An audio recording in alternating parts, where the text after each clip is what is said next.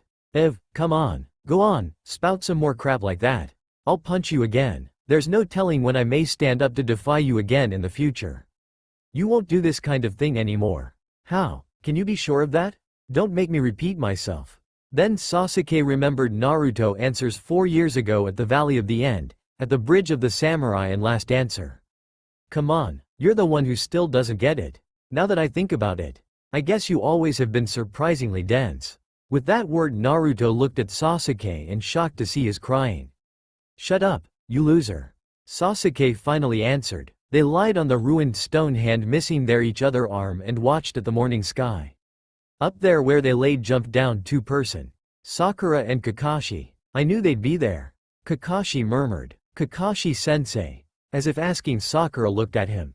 Yeah, go to them. Giving her nod, Kakashi sat down. Sakura just jumped down. Kakashi gave himself a memory of their first day as Team 7. And he covered left eye out of habit, and I smiled. Seeing Sakura crying, Naruto grinning, and Sasuke smiling. So, he's finally returned. TV watching end. With a smile, helper turned TV off and take disc back in his bag. That's how Naruto and Sasuke lose their arms, but Naruto finally returned his best friend to Sakura. In the throne room was complete in silence. Nobody ever said, even the man-hater goddess Artemis or cold-headed strategist Athena. Zeus and Hera openly crying in pride that their son changed and returned his friend. Poseidon and Hades just added more respect toward a boy. Hestia, Demeter and Hephaestus smiled at boy's determination to not giving up on his friend. Ares smiling a little at honored way of boy, but this quickly turned into frown because boy not killed his enemy. Apollo and Hermes smiling like idiots from the show Incredible Battle. Only Dionysus slept in his chair loudly, who slept in beginning. Satisfied helper cleared throat and said, "Okay, let's continue our story. I told you. They're crazy." Naruto had come to that explanation for Athena's ridiculous words half an hour ago and was literally telling it to anyone who was patient enough to listen. "Don't mention it, Naruto." Kiba nodded his head. His dog barked rapidly in agreement. "But damn, they're so freaking hot." Artemis growled at comment of Kiba person not liking already. Athena only shook her head. The tiara-wearing girl then turned around and looked at them with murderous killing intent, making Kiba back away in fear. But strangely, Akamaru looked at her before barking again and the girl nodded, then she nodded again before saying something in her language. The hell? She understands. Did she understand what he was saying? "Oi, you know dog's language or something?" the Inuzuka asked, completely shocked. The Inuzuka clan could perfectly understand their partner, however, like any human, they couldn't speak dog's language, so they didn't exactly know what the dogs wanted. "Of course my hunter and me can speak, you stupid boy," Artemis huffed. "Artemis, shush." Hestia quickly shushed her. "What is she saying?" Naruto asked, looking at Athena, as she was the only one who could speak their language out of the three people in the room. She said, "It looks like your dog is more intelligent than you are, dog boy," the goddess of wisdom translated. Hey, they were currently in the Hokage's office, standing in front of the Godem Hokage, and reported to her about everything that had happened. Artemis and Zoe seemed a little less tense when they found out that the village was currently run by a female, so the two of them weren't that uncomfortable when talking with Tsunade through the help of the one who always keeps a passive face, Athena. Naruto was standing behind the group with Team 10, who had just returned from a mission a moment ago. While the war just over and everyone was tired, they had to continue to do missions to keep the village running at the best potential, especially a strong village like Konoha, so most Konoha ninja at Chunin or above Chunin level were already out of the village to do missions. Unfortunately for Naruto, even if he was the hero of the 4th Shinobi War, he was still a genin. What? Why he is still in genin rank? After what he done TOTHEM, he should at least have Tokubetsu Jonin or Jonin rank. Hera was furious at village ignorance. The horror of reality, at least for him. "I think the situation is more complicated than we thought," Tsunade said, shaking her head while talking to Athena. "What is your name again?" "Athena, and this is my half-sister Artemis and her lieutenant Zoe Nightshade." "Nice to meet you," Zoe said in Elemental Nation language, the only sentence she could say clearly. "Nike to mise ku Tsunade senju." Artemis tried to copy what Athena told her, but unfortunately, because she twitched her tongue so much, it came out like a joke. And when it was a joke, there would be laughter. Shino was too quiet to laugh. Hinata was too nervous to laugh. Kiba was too scared to laugh, while Kurenai was polite enough not to laugh. Shizune held back a chuckle at the last second and remained the polite person she was, while Tsunade nodded her head a little, thinking it was enough.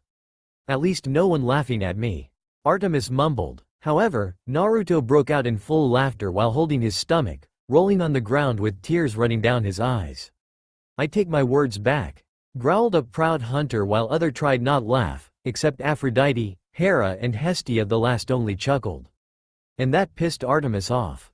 "Oh my god, it's so funny," Naruto said while continue laughing while feeling nothing from the murderous killing intent from both Zoe and Artemis. "That's it, I am done with this stupid boy." Artemis gritted her teeth and glared at Naruto while Athena explained the situation to Tsunade, especially about Artemis' problem with the opposite gender. Tsunade held her hand up to stop the Anbu when Artemis stomped over to Naruto, reaching her hand down to reach for the boy while bringing her other hand behind her, preparing for a hard punch. However, Naruto suddenly stopped laughing and grabbed Artemis' wrist, pulling her hard towards the ground before using his elbow to push her shoulder hard, making Artemis fall face first to the ground with Naruto keeping her in place, pinching her down easily with just one hand. "Wow sis, he really easy defeated you. And only with one arm. Ouch, sis, the hell?" Apollo was kicked in groin by a powerful kick of Artemis' leg. She just glared and her face herself said, "Shut up Apollo or you will suffer, look. Now, shouldn't you already have figured out that you can't just punch me randomly like that?" Naruto asked before turning his eyes slightly to behind him. "And shouldn't you put that arrow away from my head?" he demanded. Zoe was standing with her bow and arrow ready just inch behind his head, her face cold. "You know that they can't understand you?" "Yeah, but they will understand my fist." Typical disgusting man, how dare you doing that? Artemis thought angrily. "Oh my, you submitted to man, dear sniffer." Sniff. "I'm so proud that you decided to broke your vow," a too familiar voice chirped and Artemis exploded. "What did you just say, you whore? I'm never will be in relationship with a man. You hear me, slut? I only joked, geez, what bite you to say that?"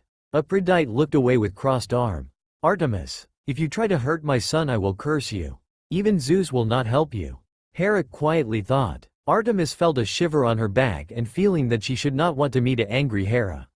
Naruto's hand released Artemis and he stood up, returning to his spot at the end of the room while ignoring the massive killing intent the auburn-haired goddess was emitting.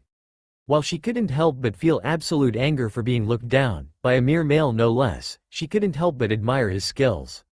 This boy was skilled, way more skilled than most of the opponents she had ever fought, and he defeated her with one arm only. It was terrifying that he still didn't do anything else other than an arm grip yet, because this boy still had plenty of tricks up his sleeves. The fight with Kaguya she saw yesterday proved that. But it hurt her pride to no end. "In denial," was a whisper from annoying goddess of love. "Now, if everyone is done, I will return to the matter at hand." Athena turned back to Tsunade and said with a calm tone, unaffected by the recent event, "As we said, we're sent here to bring Naruto back to his parents no matter the cost and explain to him everything he needs to know. Could you just stop telling lies?" Naruto asked, groaning. "I saw my dad, okay? He was dead, and was revived back to fight alongside with me by Edo Tensei and disappeared with a promise of telling mom everything. How can he still be alive when Edo Tensei, a forbidden jutsu that can revive the dead as immortal walking zombies, can be used to revive him?" Naruto could be someone who was slow to understand things, especially when it came to complicate things, but he was by no means a stupid person. He knew how Edo Tensei worked, and Orochimaru had released his dad from Shinigami to help him during the war. "Oh, I feel there will be a trouble," Hermes said. "I don't think is that good idea to tell him that in your way of explaining. He should understand." Athena scoffed while Hera, Rhea and Hestia frowned. "If this will keep in that way she may broke him." "Naruto is right, Athena-san," Tsunade said, looking at Minato's picture on the ceiling. Next to the previous Hokage, Minato Namikaze and his wife were both one of the most important person in our lives, my life, Naruto's life, and that of the entire village. She then sat straight up and glared at Athena. "You attacked a shinobi of Konoha, talked these nonsense things and then attacked him again in my presence. Tell me one good reason I shouldn't arrest you all?" Athena sighed. She knew that there were risks when she decided to bring Artemis and one of the huntress with her. At first she thought that it would take time and Artemis' skill to find Naruto. She couldn't foresee that he could be found that easily. Artemis hated males, she knew that, but they all knew just how the gods loved to get into women's pants, especially Zeus and his sons. Maybe Artemis thought that Naruto would be the same as the rest of his family. "We will have a long talk, Artemis, about your manners," Hera said, making Artemis only shakily nod with fear. And maybe asking Hestia to come with her wouldn't be such a bad idea, since the goddess of the hearth's caring nature could settle things in the most peaceful ways. Now get back to the matter at hand. Zeus already figured out Naruto that wouldn't believe them, so he already told her to tell him this to confirm her words. "Naruto, ask the Kyuubi." "Kurama," Naruto cut her off, "his name is Kurama." "Okay then, ask Kurama if I am telling the truth or not," Athena told him. While Naruto himself didn't believe Athena's words at all, he still turned to his partner and looked at the gigantic fox. "So, unfortunately, she is telling the truth," Kyuubi told Naruto. "Your parents are alive and well." "What?" he roared in shock, both at the outside and inside world. "How can that be possible?" "Let's see, how should I start?" Athena looked at Naruto, and while the question was for Kurama, she thought it was a question for her. "Because Naruto, your parents are the king and queen of the gods." Everyone widened their eyes, looking at Athena's group in absolute shock. Of all the things they could think of, Naruto's parent being gods was the only thing they would never think about. More than 14 years ago, your parents came to this world to have an adventure together, not as gods, but as mortals. With the help of the Fates and Hecate, goddess of magic, they created mortal, artificial bodies for themselves and blend in this world. Zeus, the Olympian's god of lightning and skies, the king of the god, became the person you called the Yondaime Hokage, Minato Namikaze, and his wife, Hera, the Olympian goddess of family and marriage, became Kushina Uzumaki.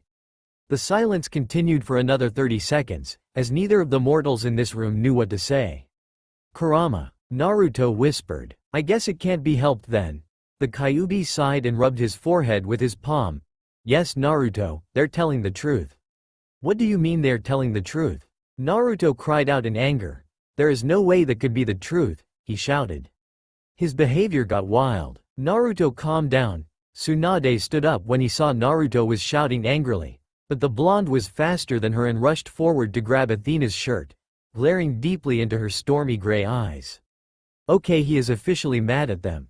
Way to go, Athena. Just what we need. An angry son of king and queen. Surprisingly, these words said by awakened Dionysus. No way I'm going to calm down, Ba-chan. There is no way I am going to calm down, he said through gritting teeth. Because that is not the truth. You're crazy. He was actually lifting Athena off the ground now. Put her down, boy, Artemis shouted with authority in her tone. And you, stay back. He instantly turned to her and shouted, actually making the prideful goddess of the moon step back to her own shock. While the goddess of wisdom was trying to keep a stoic face, she couldn't help but feel nervous due to the hatred in his eyes directed towards her. My dad is Minato Namikaze. He is the Yondaime Hokage of Konoha, and my mom is Kushina Uzumaki, the habanero, his wife and the second Jinchuriki of Kurama. He put Athena back to the ground. Don't question my knowledge over my parents. Naruto. For once, Kurama, I want you to stay quiet. Tsunade sighed. This was getting out of hands and she knew it. Now, if you three are done with this nonsense, Anbu, escort them out of the village. However, before an Anbu could make a single step, Athena summoned a spear in her hand, alerting everyone in the room. But the goddess of wisdom didn't use it to attack any of them. Instead, she put her palm into the blade of her spear and pressed down a little, cutting herself. You see here? Athena asked, turning her palm down, making a golden liquid drop from the wound, much to everyone's shock. This is proof that we're goddesses ourselves. This is ichor, the blood of gods. It dropped down onto Tsunade's table, much to her bewilderment. I am Athena, goddess of wisdom and battle, so do not question my status as that of a goddess. As if to emphasize Athena's words, the sky suddenly darkened before thunder began rumbling outside, shaking the entire village. Artemis is goddess of the moon, hunt and maidens, and Zoe Nightshade is the lieutenant of the hunt of Artemis. The goddess of wisdom put both of her hands on the table. Her eyes shone with power. Are we clear now? Power was radiating from the two goddesses, as their eyes glowed with the same color of their blood. They could be seen in an even more terrifying way because the sky was slowly darkening. Tsunade didn't have any choice but to nod her head. She was in the presence of two goddesses and she was acting like a fool. Naruto kept his eyes on the three young women. He still couldn't accept the fact that his parents were still alive and well, that these young women, one of them he got a chance to piss off, were actually goddesses. Not that he had any problem with them being goddesses, but after having the pleasure of fighting against one with a crazy mind, and these goddesses were here, talking ridiculous things about his parent. One could say that he wasn't affected by their power show-off in the slightest. Now, Athena stood straight up, the pressure everyone felt disappeared. I want to have a few words with this man. His name is Hiruzen Sarutobi, the third Hokage. He is one of the few people who knew the truth about Naruto's parents. Unfortunately, Athena-sama, Tsunade said with a more respectful tone, not wanting to anger these goddesses even more. Sarutobi-sensei is dead. He was killed by this man during the invasion to Konoha a few years ago. Even Tsunade didn't know that her sensei knew about such thing about Minato and Kushina. What about Jiraiya? Zu, Minato's sensei? Now that Athena had touched a sensitive subject, Naruto couldn't stay silent any longer. What? Why? Athena asked. Enough with this, Naruto spoke up, stopping Tsunade before she could speak. I have enough with these nonsense things. I'm going, Ba-chan. He headed to the door. He couldn't just stay here for one more second. Artemis glared at him before quickly following the boy. grabbing his shoulder and stopped him from exiting the room. "Now just wait a minute, I have enough of your disrespectful attitude, boy," she said with a cold voice. Naruto turned around and shook her hand of his shoulder. He knew that she had problem with men, but wasn't what she was doing was a little bit too extreme. "What do you want? It isn't like I can understand you or anything," he glared at her. "Actually," she said, "she has enough of your disrespectful attitude." Kurama spoke up, with the word, boy, at the end. "You know how to speak their language? Wow, I didn't know that you could." Naruto couldn't help but said in amazement. "Of course I taught him some." Hera spoke. "Your mother taught me some." Hera blushed at this. The nine-tailed fox grinned. "I can listen and understand their language, but I don't know how to write or read. That only makes their theory about my parent even more realistic." Naruto groaned. "Okay, then. How can I say? I don't need to respect someone who tried to kill me just because I grabbed their wrist and wanted to bring them to Ba-chan, in their language." Hera just smirked with pride while Artemis scowled. Others were shocked with his lack of respect to goddess. To Artemis. "Wow, the boy have a ball of steel." Apollo said with other man agreed with him. Kurama smirked and spoke up what Naruto need to say very slowly so Naruto could repeat it, and needless to say how shocking it was for Artemis and the others to suddenly hear Naruto speak up a sentence in their language, and almost perfect at that. How can you suddenly know how to speak English? Impossible?" Naruto froze a moment before saying with an evil smirk. "Surprise? Kurama know how to speak your language, now that I can understand every insult you throw at me, bitch." "What did he just call me?" Artemis roared. "How dare this boy insult me in my face? What did you just call me?" Artemis roared. She was seeing red and wanting nothing more that beat the Hades out of this boy. "You heard me," Naruto said with a very satisfied grin. "I heard from Kurama that your sacred animal is wolf and you can turn into one too, so isn't it right to call you a bitch?" Naruto and Kurama were roaring in laughter inside of Naruto's mindscape just by looking at Artemis' extreme angry face. Hera laughed too while Hestia frowned at young boy cursing words. She would teach him not cursing. "That does it. You will respect a goddess, you hear me? Respect is earned, not given," Naruto said challenging, "and you have done nothing to earn my respect." Artemis was about to scream at him when suddenly Athena said with a calm tone, "Peace, sister." Naruto kept his eyes on the goddesses while Kurama was translating everything to him. "We're not here to fight. We're here to bring him back to Olympus." "Naruto," Athena turned to the blonde and spoke to him in English. "What I told you was the truth. Your parents are the king and queen of Olympus. They sent us here to bring you to them, to a different world, the realm of gods." Naruto was familiar with different worlds, since Kagaya sent him and Sasuke through multiple ones before they managed to overcome that technique through the help of Obito and teamwork. "Say what?" Zeus and Hera shouted. Helper scoffed. "Yes. He and his friend teleported in many dimension, and Gente Tsukiyomi, limited Tsukiyomi, was a world where you were alive." That last phrase shocked couple. World where they lived with their son. But Naruto wanted to ask them something. That question made Kurama widened his eyes a little but nonetheless translated it all for Naruto. "So they were at this place, Olympus, while I stayed here." Naruto's voice was emotionless. "Tell me, why didn't they come here themselves to bring me back? Surely Minato and Kushina were very worried for their son, so why didn't they send you three here sooner? Maybe a day or a week after Kurama was forced to attack Konoha.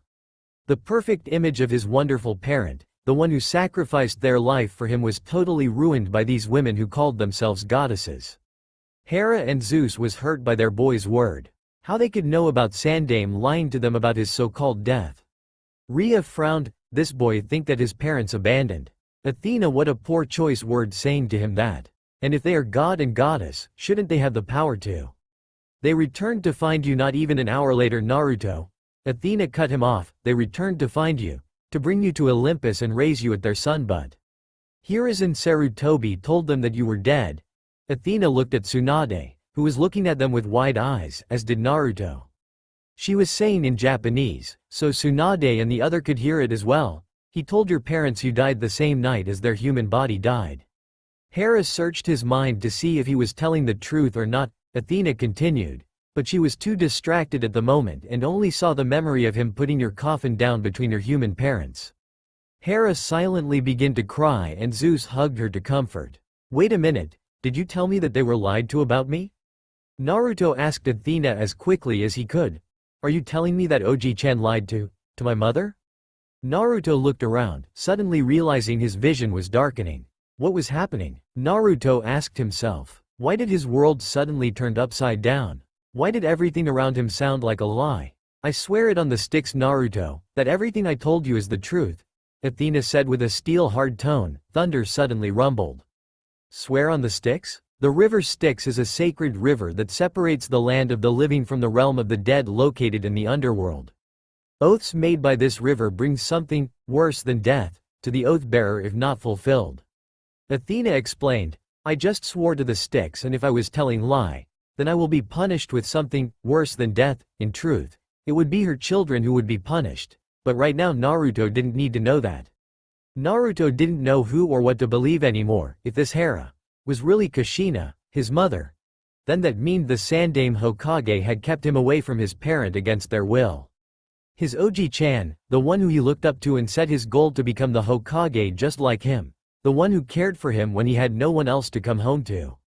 His life, was it all a lie? Naruto. Tsunade cried out when the blonde suddenly collapsed, sitting on the ground while trying to catch up to the information Athena told him. Athena was immediately glared by teared Hera and looked away. The busty Hokage rushed to Naruto's side and looked at him with worry eyes. The blonde was looking at his hands with his eyes wide in shock. His breathing was going wild. Naruto, are you alright? The Hokage asked kindly. I don't know what, or who to believe anymore, Ba-chan, Naruto said, looking at the Godem Sandaime. My dad, my mom, they. Naruto. Goddess give birth to their child in a very different way than yours. Maybe they just need a few months or weeks to birth a child, but Hera, she bared you with love, with joy. She bared you the mortal's way in more than 9 months just to let the world know that how special you are to her and to see your smile. Even Kurama couldn't believe he was saying something so soft like that. But if Naruto needs his help, then he would gladly lend a hand. Thank you, Kyuubi. Sadly but gratefully whispered Hera. Kurama, I maybe was a wild, bloodthirsty fox back then. But I know your mother better than anyone. There were a lot of things Naruto needed to know about his mother, but right now Naruto should not know about it yet. It is still too soon for him to handle such information about his family. I need time to think. Naruto stood up and walked out of the room with a heavy heart. Line break. That night, Naruto sat on top of his father's head at the Hokage monument, looking at the village below him with sad eyes. I'm sorry, Sochi. I'm so sorry. If I only know that you were alive, I would have taken you with us to Olympus. Hera again cried. So you're here, Naruto? The blonde turned around and saw his best friend walking toward him. I heard the story from the Godem. Everyone is worried about you. Naruto remained silent when Sasuke sat down next to him. Remember our first fight at the Valley of the End? Sasuke asked. The fight you literally shoved your hand through my chest? Yeah, I remember that. Naruto nodded his head. There was a long moment of silence before both of them broke out in chuckle. Everyone winced. His friend shoved his arm trot boy chest and he was alive. Even Ares started respect him. Very funny, but, you remember what I screamed at you? About our parents? Yeah, at that time I don't even know who they are. Naruto said while scratching the back of his head. I thought they were killed during Kurama's attack, or maybe they left me. Chaos, no. We won't be so bad to giving up on you. Zeus spoke with a hard glare. But turned out your dad was the Yondaime Hokage and your mom is a very powerful and skilled kunoichi. Sasuke nodded. Now, it turns out that they are even more than that. He looked at the sky. The king and the queen, huh? Naruto followed his best friend's eyes and saw the moon shone brightly on the sky. Today was a full moon and for some reason, he got a feeling that Artemis was directly her beautiful silver eyes at him. Now when he got a good look at the moon, he saw that it was almost the same at Artemis' silver eyes. Gentle yet full of passion. Say what? Artemis was shocked. First he insulted me, now he is complimenting me. The passion to kick your ass, Kurama snickered. I told you to not anger her in any way, only bring trouble to the both of us. I don't need you to remind me how feisty she is, Kurama, Naruto groaned. Really, that goddess was worse than Sakura when they were young. Someone that beautiful and attractive had to be that weird, at least in his opponent. Anyway, Godem-sama also told me about the Sandaime. Don't mention it, Sasuke. Naruto shook his head. He was dead. Even if I want to ask him why he told my parent that we couldn't. Who said we couldn't? Sasuke asked. What? All of them shouted before Athena first to come understand. Edo Tensei, the unholy resurrection from dead. Naruto turned to black-haired Uchiha and looked at him as if he was crazy. However, just a second later Naruto understood what his best friend was talking about. But Snake Face disappeared shortly after the war end. Can we find him? Which Snake Face are you talking about? Orochimaru or Kabuto? Who is Kabuto? I hope he is not his son? Their world do not need another Orochimaru. A very terrified Zeus whispered. Who would want another pale insane pedophile? Very funny Sasuke, you know who I am talking about. It might take time to find him at this timing. Sasuke pointed out. But you forget that who is the goddess that attacked you today. Naruto nodded his head, hitting his knee. Artemis. Kurama did say that the goddess of the moon had the ability to track him down even he was halfway across the world. Artemis was also the goddess of the hunt and she had been hunting from the day she knew how to walk, which was more than 3,000 years ago. Tomorrow, he would ask her to find Orochimaru and ask Snake Face to help him bring the old man back and get the answers. But what about the sacrifice? I'm not going to let Snake Face kill another person just to summon Oji-chan back so I can ask him a few questions. Don't worry, we will both make sure that will not going to happen. That's all for now. If you enjoy then please like, share and do comments.